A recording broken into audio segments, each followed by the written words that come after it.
What's going on YouTube? It's your boy Lonnie Reacts, and today we are back with another reaction video. Now this video is titled "How Good Was Michael Jackson Actually?" Now I'm kind of somewhat embarrassed to say this, but I'm really not. I have never really listened to Michael Jackson, and I'm really not that embarrassed to say that because I'm only 19. But the songs I have heard from Michael Jackson are his most popular songs like Thriller and more songs, but I've never actually just dive deeper into Michael Jackson's catalog. And from what I do know, dude was insanely famous. Like even till this day, he's still like hitting top 5 on charts and stuff. And it's just insane because he passed away like almost 20 years ago, and he's the king of pop. Now, how good was Michael Jackson actually? Because like I said, I don't really listen to him, but I actually would love to listen to more of his music on this account. This is a reaction channel, and we could react to more music and just more things other than just different YouTube videos. But with that being said, I don't got too much to say. Let's just jump into this video and see how good was Michael Jackson actually. When Michael Jackson performed, the world stopped. Stadiums overflowed. Fans fainted at the sound of his voice. This was Thriller crazy. alone People used to literally outsold pass out everybody. watching him. And his influence, you can hear it on every pop star who's ever touched the stage since. But Michael wasn't perfect. He's been criticized for his live singing, his bad acting, and even though it's not his fault, he's But been one thing, a lot of people don't know Michael Jackson was inspired by Cab Calloway. Like accused of having fake I just songs like on his posthumous Black albums. History August regarding music. 2022. Do you think that those were actually Michael's vocals or not? If I tell you today, Right now. I can tell you right now that no. Michael obviously became the king of pop, but the journey that made him one was far darker and much more complicated than most people realize. He's had to face rejection, doubt, and fight to prove himself again and again. So how good was Michael Jackson actually? In 1968, a little kid from Gary, Indiana walked into Motown Records. He outsang grown men who'd been doing this for decades. It's That actually kid was him. Michael That's crazy. Jackson. You see, the Jackson 5 weren't just another kid group. They were something else entirely. Berry Gordy, the founder of Motown, he said he'd never seen anything like it. What was it the first time you saw the Jackson family when Michael Jackson came in? What were your first impressions when you saw them perform in front of you? Well, I was floored. When I saw them perform, I was really floored. Diana Ross introduced him to America on the Hollywood Palace in 1969. And Michael, the tiny kid with an afro bigger than his whole body, he grabbed the mic like he'd been performing for 50 years. But the part people don't always think about good. is, while other kids were learning I'm multiplication not tables, gonna lie, I do have to listen to some Michael Jackson music, like honestly. From young to older. Like I'm definitely going to listen to some of his music. Honestly, I might listen to some of his music videos today after this video.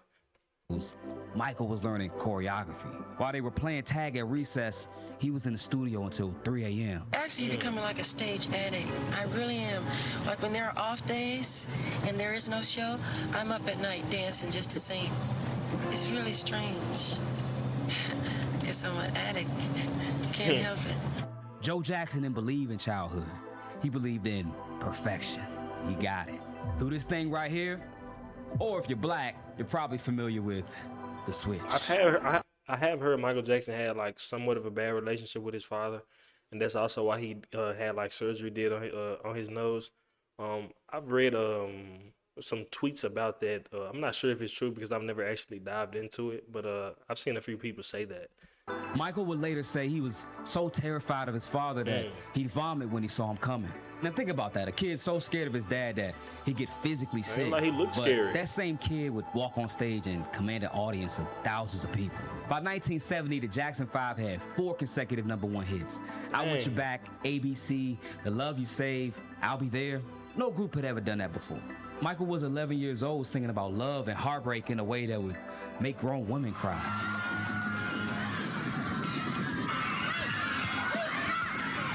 But the thing is, And they have just recently made a new Michael Jackson movie. That's why I even reacted to this video in the first place. I'm going to react to that trailer as well because I haven't seen it. I only heard about it, but I've seen a lot of people praising it, and a lot of people are excited about it. So complicated because that success came with a price. Every interview, every photo shoot, Berry Gordy's team would remind him, "You're not children, you're professionals."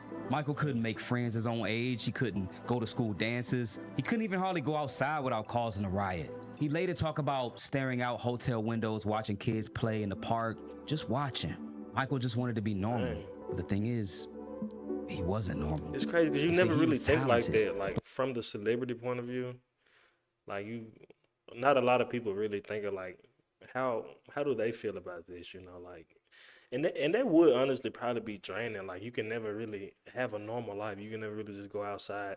And this is Michael Jackson. Even during like the 70s and stuff, he was extremely famous. So even him just walking outside, he couldn't do nothing. So that must be like really just draining. And to a point, it has to get very annoying. Like.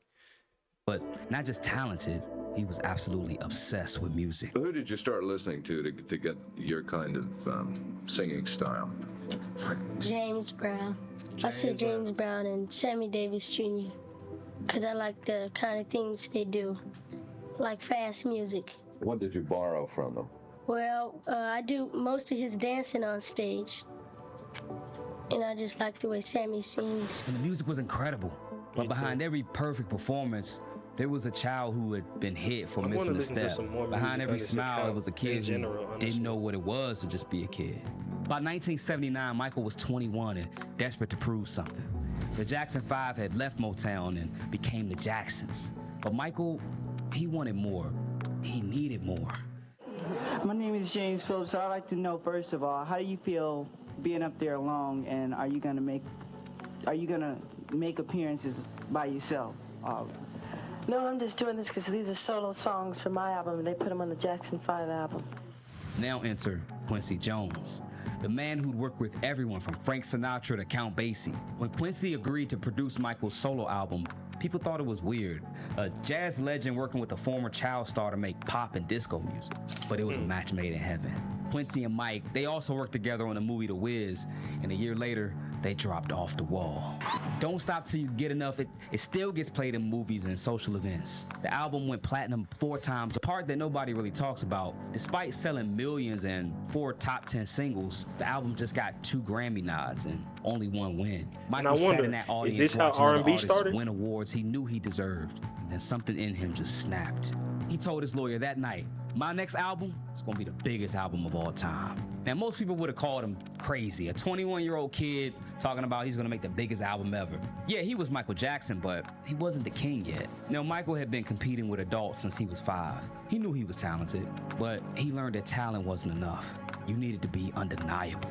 Now, the thing is, Off the Wall should have been enough. It revolutionized pop music, it made disco sound sophisticated, but the industry still saw him as Little Michael, still as Diana Ross's protege, just one of the Jacksons. November 29th, 1982, the day the music industry changed forever. Thriller wasn't supposed to happen the way that it did. CBS executives wanted another Off the Wall, a safe, successful, profitable album. But Michael and Quincy had other plans. They wanted to create an album where every song could be a single. Every track had to be perfect. But let me tell you about MTV first, because you can't understand the impact Thriller had without understanding this. The MTV launched in 1981 as music television.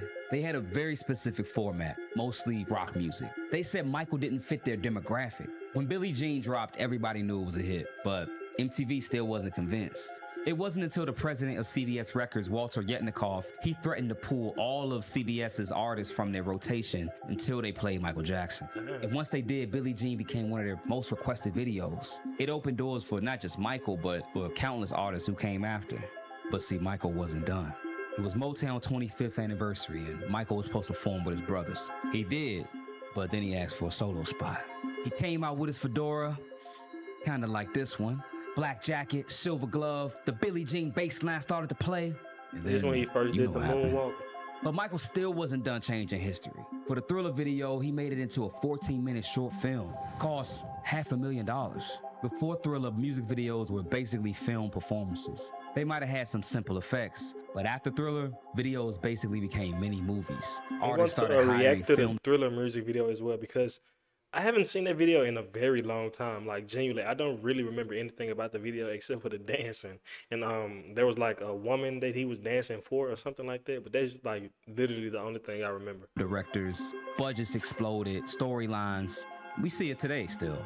It all became standard because of Michael. He basically changed what it means to make a music video. Now, Thriller the album, I mean, it damn near destroyed every record that ever existed. Best-selling album of 1983, of 1984, of all time. We're talking 70 million copies, 7 singles in the top 10, 8 Grammys in one night. But success is complicated because now everybody wanted a piece of Michael Jackson.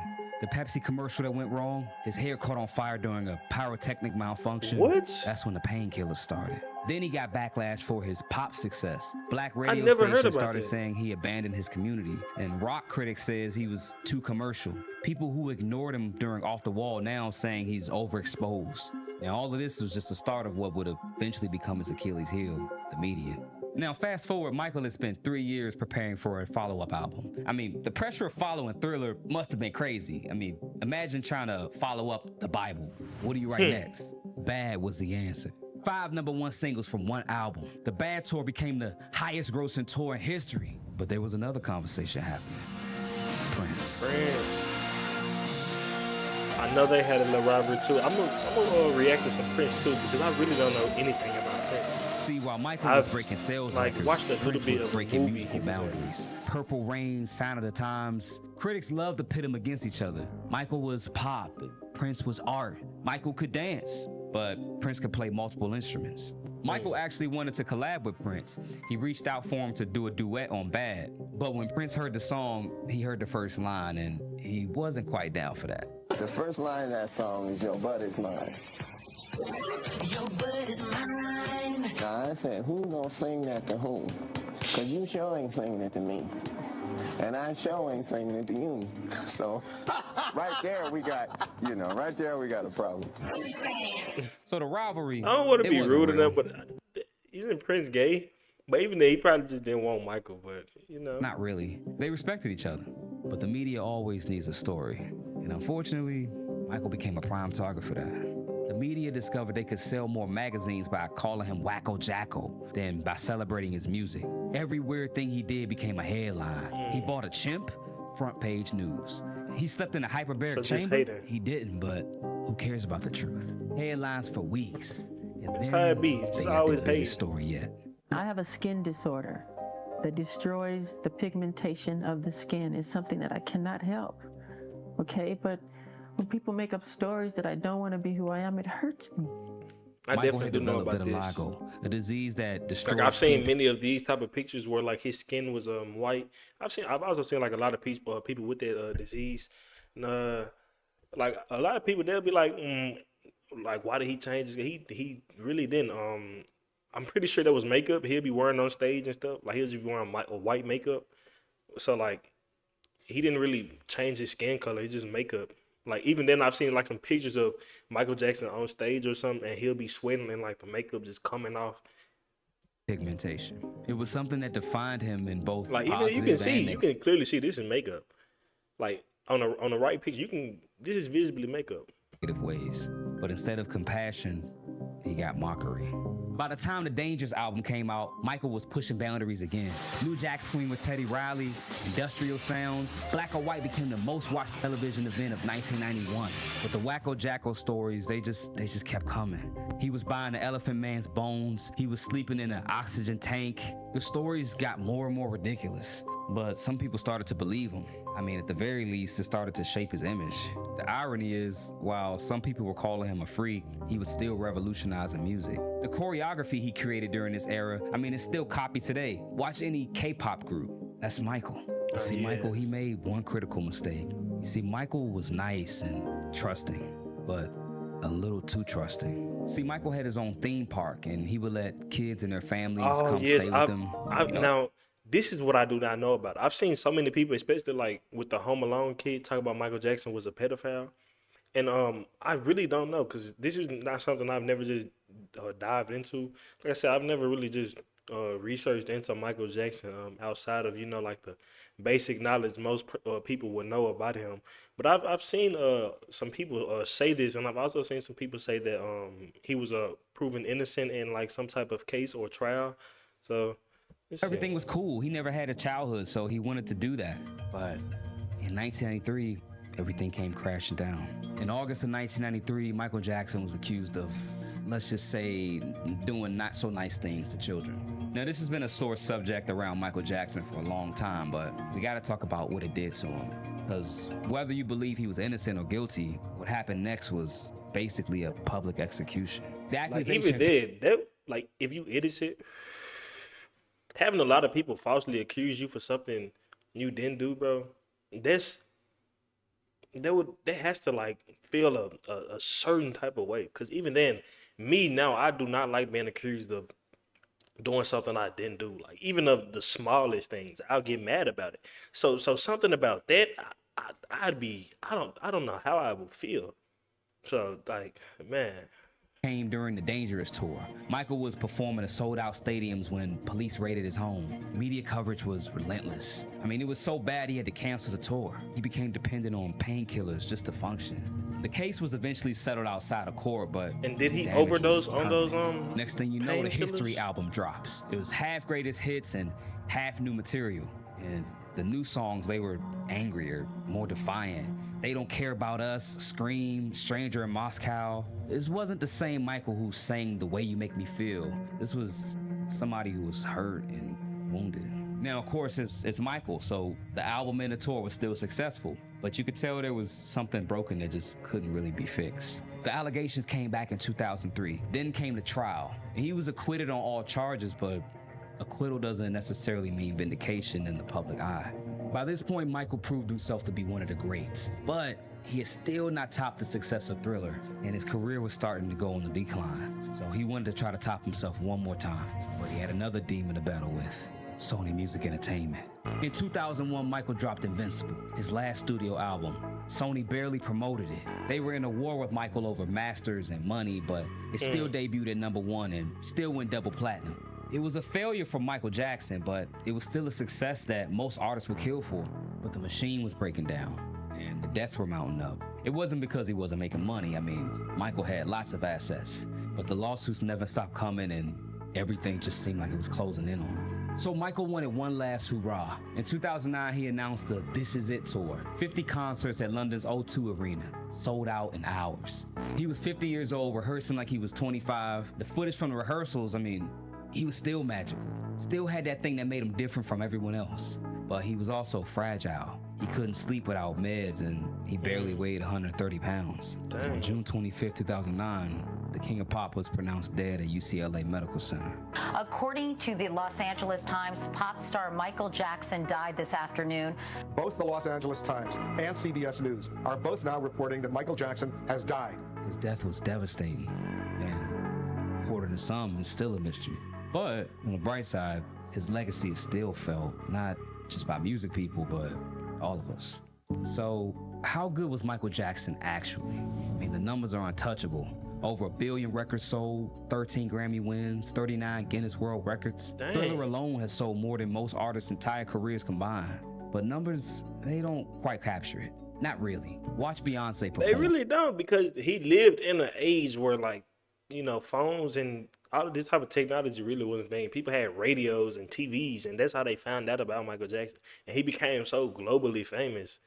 Like, it's really different from, like, musicians now, because it's much easier for musicians now to, you know, reach a global audience or have global impact. So he did all of this without all of this tech we have. So you just really got to appreciate it, man. He was him. That's Michael. Watch Bruno Mars, Michael, The Weeknd, Justin Timberlake, Usher, Chris Brown, all of them. I mean, they're all trying to copy what he had. Even the K-pop groups, BTS, they're walking through doors that Michael opened. He changed what it meant to be a pop star. Before Michael, pop stars, they sang songs, but after, I mean, they created whole worlds around their albums in different eras. Music videos weren't just promotional tools, they became art. He changed the game for concerts. I mean, he even changed the whole landscape of MTV. A black kid from Gary, Indiana became the biggest star on the planet. He made music that transcended language, race, culture, everything. Was he perfect? Of course not. I mean, he didn't play instruments as good as Prince, and On his live shows, his voice got strained and he didn't sound as good as the record. Michael's impact was way bigger than music. Michael Jackson had his childhood stolen, had his appearance mocked, his reputation destroyed, his every move criticized. He never got that comeback, never got that final victory lap where the world just celebrated him. But maybe that's what makes his greatness even more remarkable. He never stopped trying to give everything he had to heal the world through his music. At your concerts, there are hundreds of people in the audience yelling, Michael, Michael. What do you feel like? When they're all holding hands and everybody's rocking and all colors of people are there, all races, and it's the most wonderful thing. Now, Michael was so good that 15 years later after his death, pop stars are still chasing what he achieved. I have a video about how every modern artist, possibly your favorite artist, is still copying Michael Jackson. Yeah, man, this was a really good video. Michael Jackson really honestly was him, and I would love to react to some Michael Jackson music on this account because I literally don't really know anything about his music. Like a lot of the songs he was naming, I didn't know anything about him. I knew a few, like Bad and Billie Jean, but most of the other stuff I never really heard of it. So I'd love to just dive deeper into his catalog and dive into Prince, into just more artists of that time. And really, what's interesting to me is like throughout history, bro, black people have been so influential when it comes to music, bro. Like, for example, Zaryab, uh, he was a 9th century polymath who revolutionized music as we know it today. He introduced the fifth string to the lute, the oud, or the oud, I think that's how you pronounce it. Uh, he introduced new musical genres and theories, and he started a musical school in Cordoba, Spain. Taught women and men.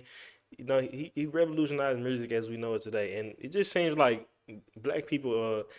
It's like we have a really long history of just music, like country music, rock music, all of these forms of music that are popular today, it descends from black people.